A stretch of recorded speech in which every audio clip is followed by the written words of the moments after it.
ایک جگہ میرے لیے رکھو سیف سیف ادھر جگہ رکھو.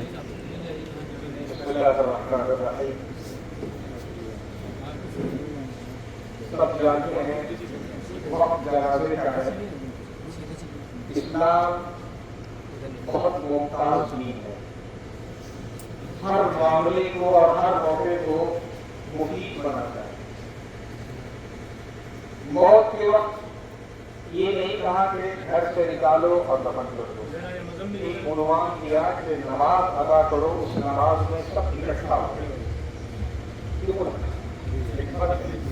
بہت سے جو نصیحت اور فکر لینی ہے وہ پیغام چلا. حضرت یوسف علیہ السلام جیل میں تھے, ان کے پاس آئے لوگ اپنا خواب پوچھنے کے لیے تعبیر, تو اللہ نے کہا پہلے یہ بات اس سے کہہ دو جو تھی اس سے متعلق تھی, پھر تعبیر بنا.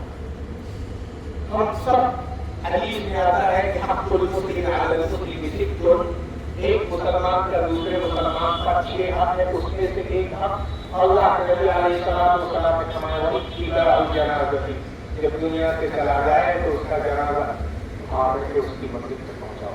میں 3 باتیں کہوں گا اس وقت آپ لوگوں سے, اور بالکل انوکھی اور نئی ہوگی انشاءاللہ. پہلی بات, یہ جنازہ یہاں کیوں ہے؟ آج سے پہلے سب سے ہم نے بڑے بزرگ رشتہ مضبوط ہمارے کہیں بابو ہیں. کبھی آپ نے دیکھا یہاں کوئی آج کا جنازہ پڑھا گیا؟ نہیں پڑھا گیا. آپ کے سامنے پڑھا جا رہا ہے, یہ پہلا جنازہ ہے. میں ایک بات بتاؤں, ابھی تو یہ دکھ رہا ہوگا سب کو کہ بارش ہو گئی, ٹیچر ہو گیا, یہی ہے نا. کل رات کو میں نے فون کیا تھا اپنے بھائی کو, ہمارے بھائی ہیں چھوٹے بھیا, ان کو فون کیا, ہمارے سامنے صاحب ہیں ہم نے ان کو فون کیا, بچوں کو فون کیا, اور ہم نے کہا کہ جنازہ مدرسے میں ہو.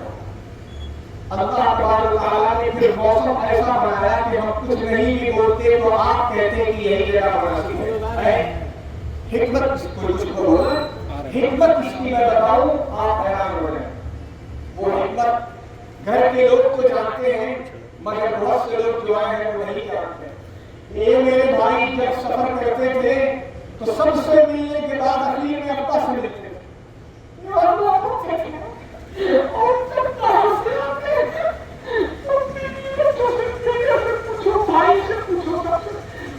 بچوں سے گھر میں جانے سے پہلے یہاں اترتے, یہاں اترتے آ کر ابا پھر گھر جاتے. آج یہ دنیا کا آخری دن ہے اور آخرت کا سفر ہے.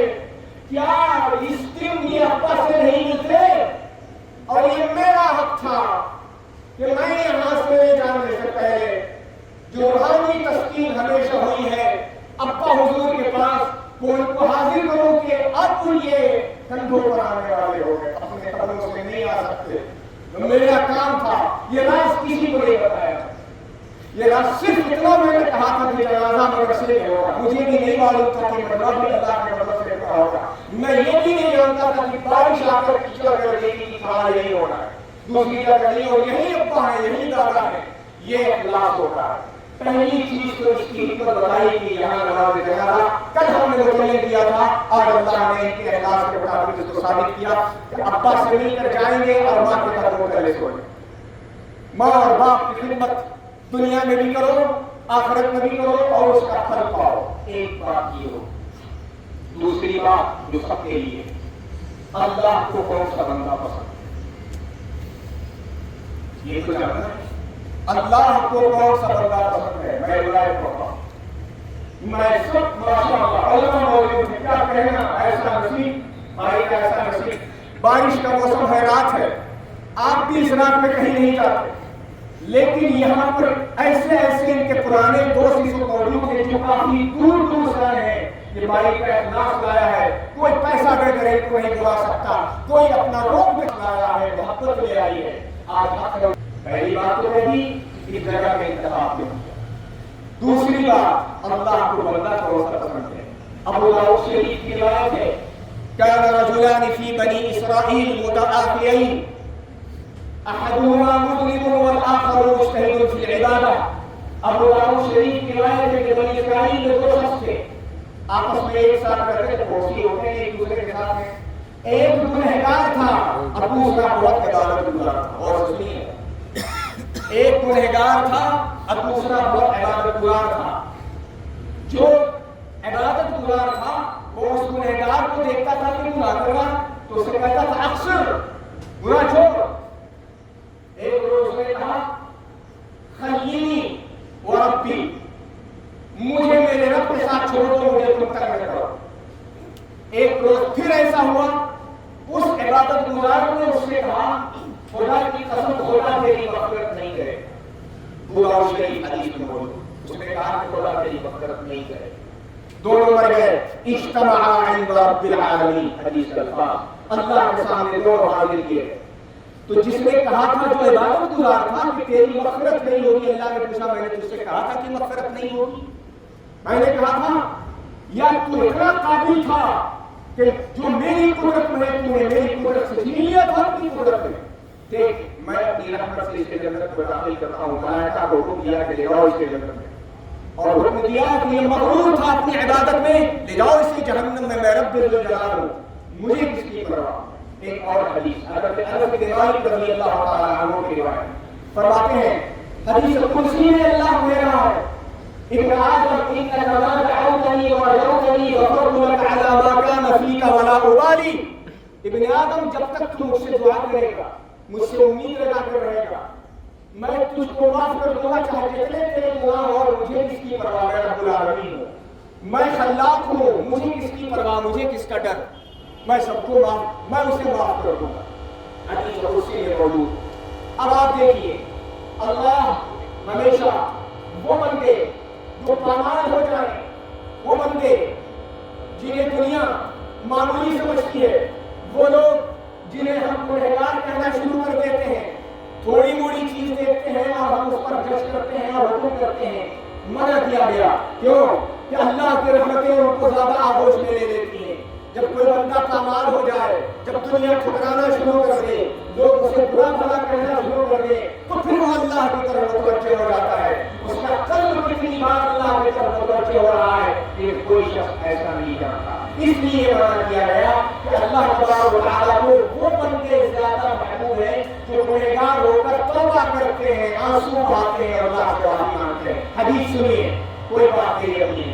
اللہ کے نبی علیہ الصلوۃ والسلام ارشاد فرمائے، اللہ فرماتا ہے واللہ لو لم تذنبوا، خدا کی قسم اگر تم گناہ نہ کرو لأذهبكم اللہ تم کو ہلاک کر ختم کر دے. وجاء بقوم آخرین یظلمون فیستغفرون فیغفر اللہ لهم، اللہ دوسری قوم کو لائے گا، وہ گناہ کریں گے، استغفار کریں گے، توبہ کریں گے، اللہ معاف کرے گا. آپ جانتے ہیں اس کے استغفار کی فضیلت، آپ جانتے ہیں پورا قرآن استغفار اور توبہ کے حکم سے بھرا ہوا ہے. کیوں؟ کہ بندہ گناہ کرے، اللہ کے سامنے تائب ہو، اللہ سے کرے.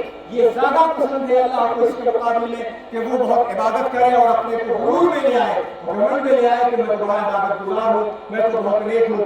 اللہ کے سامنے ہو یا نہیں یہ کوئی نہیں جانتا. تو ایک تو بات یہ ہوئی کہ اللہ تبارک و تعالیٰ اپنے کن بندوں کو پسند کرتا ہے؟ جو تواضع والے، رونے والے، توبہ کرنے والے، استغفار کرنے والے بندے ہوتے ہیں. آخری بات جو بھائی صاحب سے متعلق ہے، رمضان المبارک سے انہوں نے تیاری شروع کر دی تھی. آپ کو بات بتاؤں جو ایمان میں اضافہ کرے گی. رمضان کی 27ویں شب کے بعد اچانک مجھے فون آیا، بیٹا ساتھ میں تھا، میں ویڈیو کال اٹھایا تو حیران تھا، تو میں گھبرا گیا کہ قسم ہے یہ کیا ہے. ہزاروں قطار رو رہے ہیں، میری سمجھ میں نہیں آ رہا. اتفاق سے ایسے جب موبائل کیا تو پیچھے بیٹا ان کو ویل چیئر کر لیا تھا، تو میں سمجھ گیا کہ یہ احرام ہے. پھر دکھایا صفا اور مروہ اور کہا کیا رو رہے تھے؟ کہہ رہے تھے، کہا میرے بھائی آج مجھے افسوس یہ ہے کہ میں اپنے پیر سے یہ سعی نہیں کر پا رہا ہوں، اپنے پیروں سے طواف نہیں کر رہا ہوں. ہر روز طواف کرتا تھا تو اپنے پیروں سے کرتا تھا، آج ویل چیئر پر کر رہا ہوں. تو رمضان المبارک میں عمرہ کیا. حدیث میں کیا؟ حدیث میں آتا ایک عورت حضور کے ساتھ حج میں نہیں جا سکی، جب واپس آئے تو کہا کہ تم نہیں گئی، تو رونے لگی. کہا یا رسول اللہ میرا شوہر میرا بیٹا چلا گیا، میں نہیں جا سکی. حضور نے کہا ان عمرة فی رمضان تعدل حجة، رمضان میں یہ عمرہ کرو وہ حج کے برابر ہے. تو اب جو عمرہ یہ کر کے آ رہے ہیں رمضان میں، حج والا عمرہ اور عمرہ اور حج اخلاص سے کرنے کی فضیلت حدیث میں کہ وہ ایسے لوٹتا ہے جیسے اس دن ماں کے پیٹ سے پیدا ہوا. اب بتائیے بیت اللہ کو ایک نگاہ سے دیکھنا اور وہ اللہ کی طرف سے کہ آخری بار آپ دیکھ رہے ہو ہمیشہ آتے ہو اور یہ اب آخری بار ہے. کتنا رویا ہوگا بندہ, کتنا آپ سب کو اللہ نے یہ توفیق دی ہے حرم دیکھنے کی, کعبہ دیکھنے کی. جب آپ کعبہ دیکھتے ہیں تو کیا کیفیت ہوتی ہے, اللہ کا گھر دیکھتے ہیں, اللہ کے نبی کے در پہ جاتے ہیں تو کیا کیفیت ہوتی ہے. آنے سے پہلے یہ اس در کو دیکھ رہے ہیں. تصور کیجئے کہ وہ بات کس سے ہو رہی ہوگی, اللہ سے. وہ کس سے دعا کر رہے ہوں گے, اللہ سے. وہ توبہ کس سے, وہ اللہ سے. تو اللہ جانتا ہے, ہم اور آپ تو نہیں جان رہے. فیصلے شروع ہو گئے ادھر سے. اب جب مجھ سے بات کی تو میں نے کہا کہ میں عید کے بعد چل رہا ہوں, آپ بھی آئیے, اللہ تعالیٰ خیر فرمائے. عید کے بعد ہم اور یہ دونوں ایک ساتھ گھر پر آئے, پورا ایک ماہ رہا. پڑھنے کے زمانے کے بعد پہلی بار اتنا ہم دونوں بھائی صاحب رہے. مجھے خدشہ ہو گیا تھا کہ اللہ تبارک و تعالیٰ فَإِذَا فَرَغْتَ فَانْصَبْ, جب فارغ ہو جاؤ تو لگ جاؤ عبادت میں, معاملہ آخر ہونے والا ہے.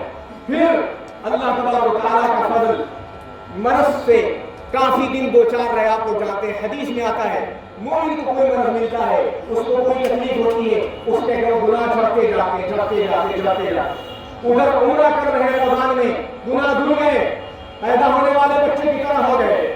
اور ادھر مرض ہے, حدیث کے مطابق مرض پر بھی گناہ دھل رہے ہیں, آدمی پاک ہو رہا, صاف ہو رہا. اب انتقال کے وقت یہ سارے 5 لوگ گھر کے سب موجود تھے. میرے بڑے بھائی موجود ہیں, حافظ ہیں, حافظ واضح صاحب, ان کے بیٹے موجود, کوئی عالم, کوئی قاری, میرے بھیا سعید بھیا موجود, میرے چھوٹے بھیا فرید بھیا, یہ لوگ موجود.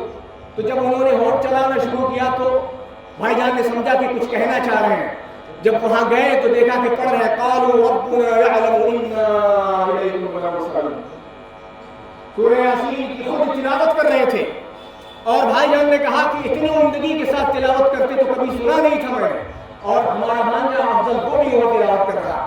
یہ اس لیے ہے کہ حدیث میں آتا ہے اے ایمان والو, جب تمہیں نشانیاں مل جائیں کسی کے حسن خاتمہ کی, جب نشانیاں مل جائیں کسی کے اللہ کے یہاں مقبول ہونے کی, جب نشانیاں مل جائیں کسی کے توبہ کے قبول ہونے کی, تو پھر تم اس کے لیے بشرا سمجھو, دعائے خیر کرو, اور اپنے بھی حسن خاتمہ کی دعا اللہ سے کرتے رہو. کہ کسی کو پتا ہے ہم حسن خاتمہ اپنے سے لکھ سکتے ہیں, لا سکتے ہیں.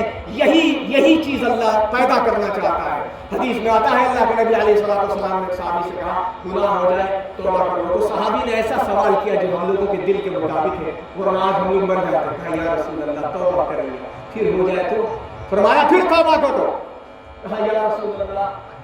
تو دیکھیے ادھر سے حضرت جبریل علیہ السلام کے ذریعے پوری بات بتائی جا رہی. انسان ہے, انسان سے گناہ ہوتے ہیں, غلطیاں ہوتی ہیں. وہ انسان مجرم ہو جاتا ہے اللہ کے نزدیک جو عقل جائے, جو ایٹ جائے. وَلَمْ يُصِرُّوا عَلَىٰ مَا فَعَلُوا وَهُمْ يَعْلَمُونَ. اللہ تبارک و تعالیٰ نے اپنے نبی کو ارشاد فرمایا وَسَارِعُوا إِلَىٰ مَغْفِرَةٍ وَالَّذِينَ إِذَا فَعَلُوا فَاحِشَةً أَوْ ظَلَمُوا أَنفُسَهُمْ ذَكَرُوا اللَّهَ فَاسْتَغْفَرُوا لِذُنُوبِهِمْ وَمَن يَغْفِرُ الذُّنُوبَ إِلَّا اللَّهُ وَلَمْ يُصِرُّوا عَلَىٰ مَا فَعَلُوا. اور اللہ تعالیٰ نے قرآن میں کہا لَا تَقْنَطُوا مِن رَحْمَةِ اللَّهِ, مایوس مت ہونا اللہ کی رحمت سے. کتنے بھی تم گنہگار ہو گئے عزیزو, اس وقت میں بات ختم کر رہا ہوں کیونکہ جو بتایا آیا ہے کسی کے بلانے سے بھی نہیں آ سکتا. تو کچھ تو پیغام لے کر چلا جائے. 2 حدیثیں یاد رکھیے. ترمذی شریف کی روایت ہے اللہ کے نبی صلی اللہ علیہ وسلم نے ارشاد فرمایا کہ قیامت کے دن ایک شخص کو لا کر کے اس کے نام اعمال اللہ سامنے لے آتا جائے گا. خالی گناہ گرائے گا, اور کہے گا اخیر تک اللہ چلا. پھر اللہ تعالیٰ فرمائے کہ حل لک من عذر, یہ سب تیرے گناہ ہیں, کیا کرے گا تیرے گناہ. اللہ پوچھے گا کہ اب بچنے کا کوئی راستہ ہے, وہ پوری سادگی سے کہے گا کہ خدایا میرے بچنے کا کوئی راستہ ہے. میں نے کہا جب یہ انداز اختیار کر لے گا تو اب رحمت الہی جو ہے یعنی تیرا ایک کارڈ میرے پاس ہے. تو کہا اے اللہ میرے پاس تو کوئی کارڈ نہیں. کہا میں نکالتا ہوں. اللہ نے کہلوایا کہ ایک کارڈ, اب دیکھیے وہ کارڈ کیا ہے. بطاقتوں کے لفظ ترمذی شریف میں موجود ہے. وہ ایک کارڈ نکلے گا اور اس کے نام اعمال گویا ایک ترازو پر, اور وہ کارڈ ایک ترازو پر. وہ کارڈ نیچے لے کر چلا, ساری گناہیں خلاص ختم. حدیث سنیے, حدیث قدسی, ابن آدم لو لقیتنی بقراب الارض خطایا لقیتنی لا تشرک بی شیئا لقیتک بقرابها مغفرۃ. ابن آدم زمین بھر کے گناہ لے کے میرے پاس آئے, لیکن میرے ساتھ شرک کرے گا تو میں زمین بھر کے مغفرت دے دوں گا۔ وہ کارڈ میں کیا تھا؟ جب کارڈ نکلا تو اس نے دل سے اللہ کو حاضر کر کے کہا اشہد ان لا الہ الا اللہ واشہد ان محمد رسول اللہ۔ ایک کلمہ اتنا بھاری پڑا کہ اس کو لے گیا جنت میں، کامیاب کر گیا۔ اور حدیث میں من کان آخر کلامہ لا الہ الا اللہ دخل الجنہ۔ اے بھائی سب نے گواہی دے دی کہ تلاوت کر رہے تھے تم، حضور نے فرمایا کہ آخر کلام جس کا لا الہ الا اللہ ہے وہ جنت میں چلا گیا۔ اور حدیث میں آتا ہے ایسی بڑی جماعت جس کے جنازے میں حاضر ہو جائے اس کے جنتی ہونے کی گواہی دے دو، تو اب پھر کیا رہ گیا ہے؟ یہ تو بندہ اللہ کا ہے، ہمیں پسند آئے نہ پسند آئے، اگر خدا کو پسند آ گیا تو وہ کامیاب ہے۔ ہم کامیاب ہونے کے لیے اللہ سے دعا کرتے رہیں گے کہ اللہ اپنی رحمت سے ہمیں کامیاب کر دے۔ آیت جو مشہور ہے وہ پڑھتے ہیں، اس کے بعد ہمارے جنازہ ہو۔ کل نفس ذائقۃ الموت، ہر جاندار کو موت کا مزہ چکھنا ہے۔ وَإِنَّمَا تُوَفَّوْنَ أُجُورَكُمْ يَوْمَ الْقِيَامَةِ، اور قیامت کے دن جو تم کر رہے ہو اس کا اللہ بدلہ پورا دے گا۔ کامیابی ناکامی ایک لفظ میں، فَمَنْ زُحْزِحَ عَنِ النَّارِ وَأُدْخِلَ الْجَنَّةَ فَقَدْ فَازَ، جو جہنم سے بچا لیا گیا اور جنت میں داخل کر دیا گیا وہ کامیاب ہو گیا۔ وَمَا الْحَيَاةُ الدُّنْيَا إِلَّا مَتَاعُ الْغُرُورِ، اور یہ جو دنیاوی زندگی جس کو تم کہتے ہو میرا گھر، میری بلڈنگ، میرا پلاٹ، میری زمین، میری گاڑی، میرا گھوڑا، میرا تمہارا ہے ہی نہیں، تو تم دھوکے میں تھے، سب تم چھوڑ جاؤ گے۔ ہم سے پہلے ہمارے پردادا سکندر دادا، اگر انہوں نے سوچا کہ میرا وہ چلے گئے، اس کے بعد ہم لوگوں کے دادا کے پاس آیا، وہ سمجھا اگر کہ وہ میرا وہ چلے گئے، اس کے بعد ہم لوگوں کے باپ چچا ان کے پاس آیا، وہ چلے گئے، ہم ہیں، ہم چلے جائیں گے۔ قرآن کی آیت باقی رہے گی، وَأَنَّ الْأَرْضَ لِلَّهِ، زمین تمہاری نہیں اللہ کی ہے، یورثها من یشاء، اللہ جس کو چاہے گا اس کا وارث بنائے گا۔ میرے عزیزو بس یہ دو بات یاد رکھنا، یہ دنیاوی زندگی دھوکے کا سامان ہے، اور جو جنت میں چلا گیا جہنم سے بچا لیا گیا وہ کامیاب ہے۔ اور اللہ کو توبہ کرنے والے اور تواضع اور انکساری اور شرمساری سے مانگنے والے زیادہ پسند ہیں۔